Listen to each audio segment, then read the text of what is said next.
Shalom jemaat yang saya kasih dalam Tuhan, pada hari ini kita akan kembali merenungkan dari bagian firman Tuhan yang terambil di dalam Kisah Para Rasul 1 ayatnya yang ke-8 yang berbunyi demikian, kamu akan menerima kuasa bila mana Roh Kudus turun ke atas kamu, dan kamu akan menjadi saksi-saksiku di Yerusalem, di seluruh Yudea dan Samaria dan sampai ke ujung bumi. Demikian firman Tuhan yang kita boleh baca.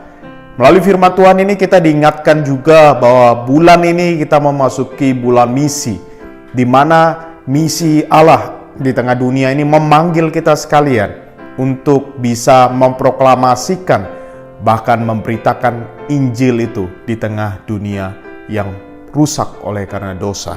Kita dipanggil untuk boleh memberitakan Injil itu, bahkan memproklamasikan Injil itu di tengah dunia ini. Apa yang dimaksud memproklamasikan Injil di dalam hidup kita?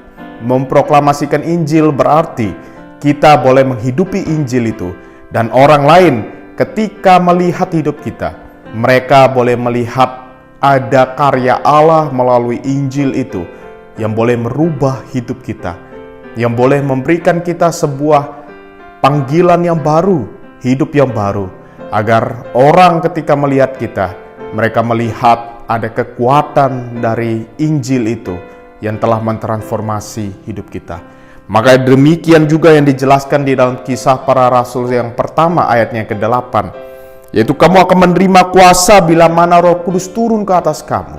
Ketika Roh Kudus itu ada di dalam hidup kita, Dia akan mentransformasi kita sehingga hidup kita yang telah ditransformasi akan memproklamasikan Injil melalui hari demi hari. Apa yang kita jalani baik di dalam pekerjaan, dalam keluarga, dalam apapun yang ada yang kita lakukan di tengah kehidupan ini, orang akan melihat bahwa Injil itu ada, Injil itu nyata, karena Roh Kuduslah yang telah memateraikan Injil itu di dalam hidup kita.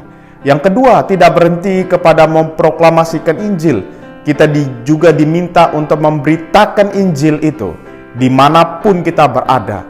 Dan memberitakan Injil ini bukan karena kemampuan ataupun kehebatan kita, namun oleh karena kuasa dari Roh Kudus itulah yang telah hadir di dalam hidup kita. Dia tidak hanya mentransformasi hidup kita, Dia juga memampukan kita dengan kuasanya untuk bisa memberitakan Injil itu kepada orang-orang yang di luar sana. Memberitakan Injil bukan karena kekuatan ataupun kehebatan kita, melainkan oleh karena kasih setia Tuhan yang menyertai kita. Dengan pertolongan Roh Kudus itulah kita dapat menyaksikan, memberitakan Injil kabar baik itu dimanapun kita berada, baik di dalam keluarga kita, di lingkungan sekitar, bahkan di negara tercinta kita, dan di ujung dunia ini. Tuhan memanggil kita untuk memproklamasikan Injil, bahkan memberitakan Injil di dalam hidup kita. Percayalah kedua hal itu dapat terwujud ketika kita percaya kepada Yesus Kristus dan Roh Kudus hadir di dalam hidup kita. Kiranya Tuhan memberkati kita sekalian.